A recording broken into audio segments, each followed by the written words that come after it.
I'm going to show you how to never buy garlic again. Did you know that one single clove of garlic, when planted in the ground, will turn into a whole bulb of garlic? That is 10 times in the amount of garlic that you will have eventually.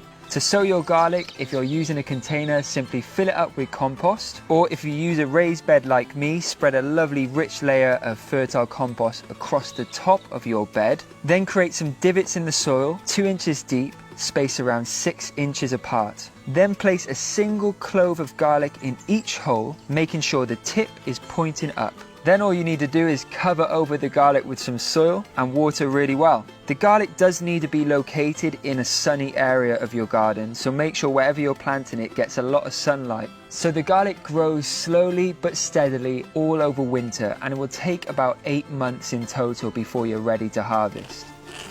Oh yes, we have a garlic bulb. The garlic that I harvested will be the same garlic that I sow to grow garlic for the following year. I'm like a proud dad here with all my garlic. What I did after harvesting was lay it out on a rack, and it cures and it sort of hardens up, and then I put my braiding skills to the test. And once you've done that, you can hang it in the house or wherever you like, and it does look really nice hanging there. It's like a countryside vibe